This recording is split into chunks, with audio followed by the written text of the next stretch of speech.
Monsieur le Président, vous n'êtes pas sans savoir qu'un ultimatum vous a été posé par le peuple français. Ce dernier expirant le vendredi 15 mars à 23h59, je m'adresse à vous afin de vous rappeler les conditions de cet ultimatum et les conséquences que pourrait avoir un refus sur la vie politique de notre pays.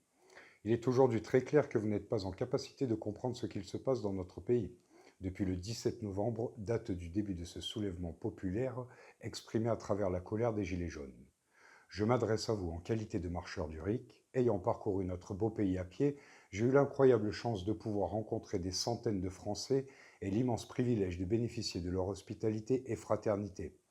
Pendant que vous étiez en tournée avec votre cirque, j'ai eu l'honneur de parcourir le pays avec ces personnes extraordinaires en nous abreuvant des idées de chacun, en apprenant de l'expérience des QG, de la richesse culturelle des ronds-points, des expériences et revendications d'innombrables gilets jaunes, mais aussi en étant reçu avec une grande dignité par certains de nos élus, en discutant avec nos forces de l'ordre, en partageant avec les Français. Durant un mois, Monsieur le Président, nous avons eu le grand débat dont vous rêviez. C'est en cette humble qualité que je viens vous informer des conclusions de celui-ci qui, vous l'avez compris, a pris la forme d'un ultimatum. Monsieur le Président, vous nous voyez comme des feignants, nous avons parcouru 950 km à pied. Alors que vous nous considérez comme illettrés, nous écrivons nos référendums. Vous parlez de Gaulois réfractaires, nous avons mobilisé l'ensemble des peuples d'Europe. Sachez, Monsieur le Président, que si vous ne souhaitez pas entendre et respecter l'ultimatum, nous, peuple de France, le ferons respecter. Nous démontrerons ainsi quelles sont les valeurs de notre pays, celles que vous avez bafouées sans cesse par votre arrogance insupportable. Monsieur le Président, vous avez ouvert le feu sur une foule pacifique qui n'avait de souhait que le maintien de son humble dignité et le droit de contrôle sur ses institutions devenues vérolées par l'avarice de ses représentants. Malgré les blessés, les mutilés et les morts, dont vous et votre gouvernement êtes responsables, crimes pour lesquels vous devrez répondre dans un futur très proche, le peuple français, dans un élan insurrectionnel exemplaire, continue depuis plus de 17 semaines à résister pacifiquement, faisant preuve d'une patience inébranlable face aux actes abjects commis à son encontre. Ces mêmes actes qui ont jeté la honte sur notre nation devant le reste du monde lors du Conseil des droits de l'homme des Nations Unies, c'est dire à quel point vous avez, Monsieur le Président, rabaissé l'honneur de la France. Monsieur le Président, vous avez agenouillé la France devant l'Europe, notre économie devant la finance, vous avez asservi la justice, instrumentalisé la police, vous avez bâillonné l'armée, vous avez agi contre les principes de la Constitution dont vous étiez le garant, vous avez levé les armes de la République contre le peuple de France. Monsieur Macron, vous vous êtes rendu passible de haute trahison et votre incompétence n'excusera pas vos actes. Monsieur le Président, c'est fort de cela que le peuple français vous tend une dernière main sous la forme de cet ultimatum. Nous vous offrons la dernière possibilité de sortir de ce conflit, ainsi que de poursuivre votre mandat jusqu'à son échéance en acceptant et mettant en application immédiatement les mesures suivantes. RIC illimité en toute matière, avec la création d'une plateforme citoyenne permettant le contrôle des médias non indépendants, ces derniers étant devenus majoritairement des outils de propagande, ils sont dans leurs formes actuelles incompatibles avec le système démocratique du RIC. Vous appliquerez les mesures nécessaires afin de préserver et d'encourager la presse d'information indépendante sous toutes ses formes. Augmentation des salaires, des retraites et de l'assurance chômage de moins de 5 000 € bruts, ainsi que des prestations sociales de 25%. Réduction du montant total des charges pour les TPE, PME de 25%. Ces deux mesures devront être financées par le retour de l'ISF, la suppression du CICE et, si besoin, par les entreprises du CAC 40. La suppression de la TVA sur les produits de première nécessité. Vous financerez ceci par l'augmentation de la taxe sur les produits de luxe. Vous prononcerez l'égalité salariale homme-femme avec effet rétroactif au 17 novembre 2018. Vous prononcerez également l'amnistie sans condition de tous les citoyens interpellés, condamnés et verbalisés depuis le 17 novembre dans le cadre du mouvement des Gilets jaunes, ceci avec effet immédiat. Vous en conviendrez, c'est un petit effort qu'il vous est demandé. Cependant, Monsieur le Président, n'ayez aucun doute quant au fait que ceci représente votre dernière chance pour une sortie du conflit sans passer par votre destitution. Vous comprendrez donc que ces termes ne sont aucunement négociables. Si vous souhaitez terminer votre mandat, cela se fera sous la tutelle démocratique du RIC. Monsieur le Président, il vous faut savoir que nous sommes un peuple de justice et non de vengeance. Afin de vous aider à prendre la décision la plus sage, sachez que nous ne souhaitons aucunement nous en prendre à votre intégrité physique, mais nous réclamons justice. C'est pourquoi, sans suite favorable à cet ultimatum, Monsieur le Président, nous répondrons à cette invitation que vous nous avez lancée. Nous viendrons chercher le ou les responsables dans une action de destitution de votre gouvernement visant à confier le pouvoir exécutif à l'Assemblée nationale et son président. Ceci dans le but de prononcer l'approbation des mesures que nous exigeons. Monsieur le Président, vous avez fait l'erreur de pousser le peuple français à l'insurrection. Vous avez fait l'erreur de croire que vous pourriez dominer, mater le peuple descendant des héros de la Révolution, ceux de la Commune, des canuts, les petits-fils de résistants. Vous, frêle personnage incarnant la vengeance des bourgeois, avez oublié que dans nos veines coule le sang d'un peuple régicide. Messieurs les députés et présidents de l'Assemblée, malgré votre incapacité à résoudre les problèmes de notre pays, le peuple français vous tend également une dernière main. En cas de refus du gouvernement ou son président concernant l'ultimatum du 16 mars, vous aurez la responsabilité de promulguer dès la séance du lundi 18 mars nos exigences, ayant ainsi une chance de démontrer pour une dernière fois votre allégeance au peuple ou à l'oligarchie. Une fois les exigences du peuple satisfaites, vous convoquerez une assemblée constituante qui aura pour objectif de donner naissance à la 6e République, ainsi que de nouvelles élections. En attendant un retour à la stabilité politique, l'Assemblée sera sous tutelle démocratique via le RIC. Messieurs les députés, sachez que votre absentéisme et votre manque de diligence durant cette période critique de notre histoire ne sera pas sans conséquences. Désormais, vous assisterez à toutes les sessions parlementaires, sans excuse.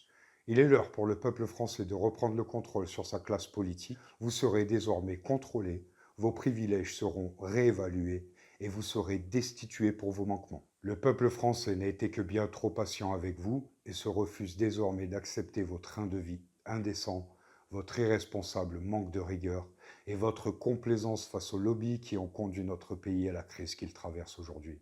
Nous appelons donc dans ce moment exceptionnel de notre histoire aux forces de l'ordre. Nous vous appelons à faciliter et assurer la protection des destitués dans le scénario où l'ultimatum ne serait pas honoré.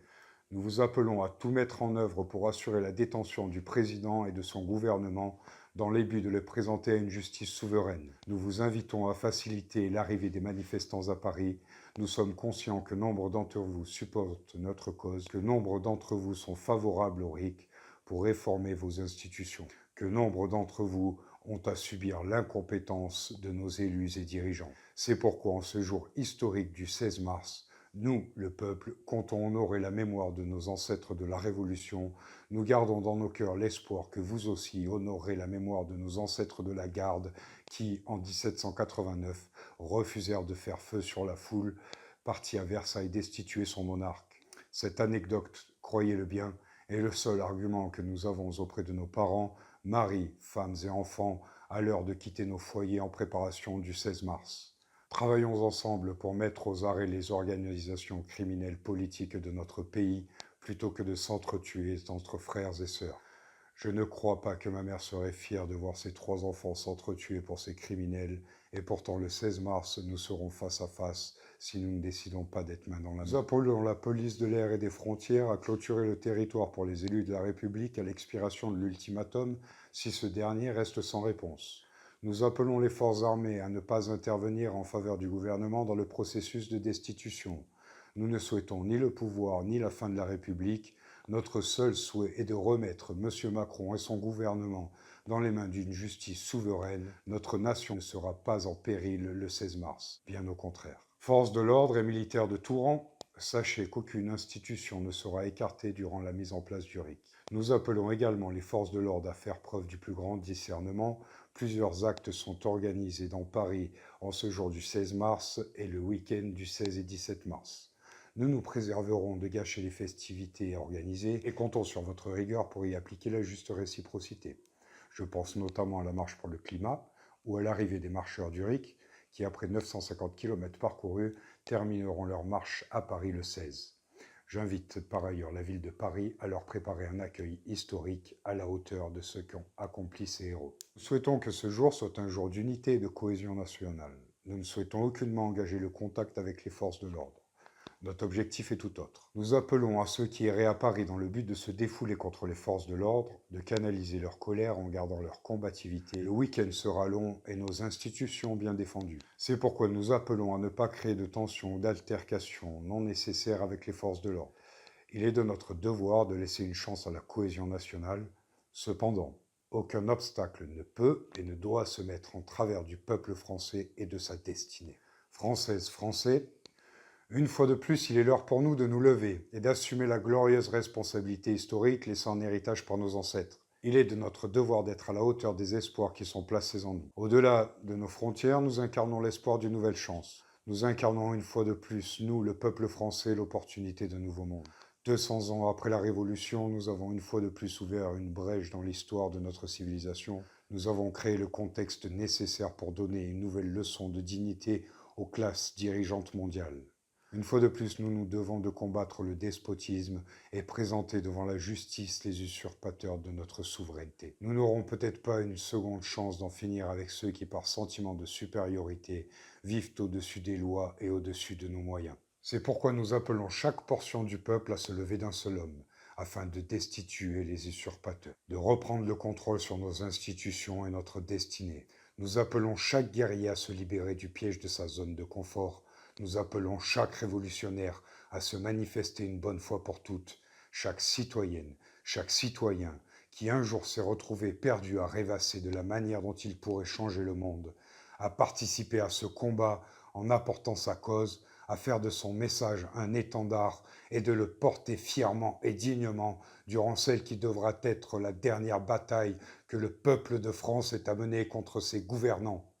Dans ce combat, la seule peur qui nous soit permise doit être celle du manque d'ambition, car une fois le RIC obtenu, nous aurons l'outil nécessaire pour bâtir les bases d'une société libre, égalitaire et juste, l'outil qui permettra à chaque corps de métier, chaque volet de notre société de se réformer par la base, l'outil qui permettra à la souveraineté une gestion transparente et adéquate de nos ressources. Jamais notre civilisation n'aura été aussi proche du pouvoir par le peuple, pour le peuple. Mes frères, mes sœurs, le temps de mettre nos différences de côté est arrivé. C'est dans notre légendaire fraternité que réside la clé de cette victoire. C'est pourquoi si le gouvernement ne répond pas de manière favorable à l'ultimatum et que les exigences ne sont pas satisfaites par l'Assemblée, nous n'aurons que d'autre choix que d'invoquer notre droit à l'insurrection. Si nos efforts restent sans réponse au lundi 18, soyez assurés, mesdames et messieurs les ministres, députés, sénateurs, préfets, sous-préfets et secrétaires d'État, que nous entreprendrons le même processus destituant pour chacun d'entre vous. S'il le faut, nous viendrons chercher les responsables, et pour ceux qui, comme le président de la République, se définissent par cette lâcheté propre à la classe politique, souhaiteraient échapper à leurs responsabilités, c'est par la cendre de vos demeures que nous vous destituerons. Si vous ne comprenez que la fourche et le flambeau, nous saurons adopter notre dialogue, soyez-en convaincus. Français, Françaises, rendez-vous à Paris pour ce moment historique du 16 et 17 mars.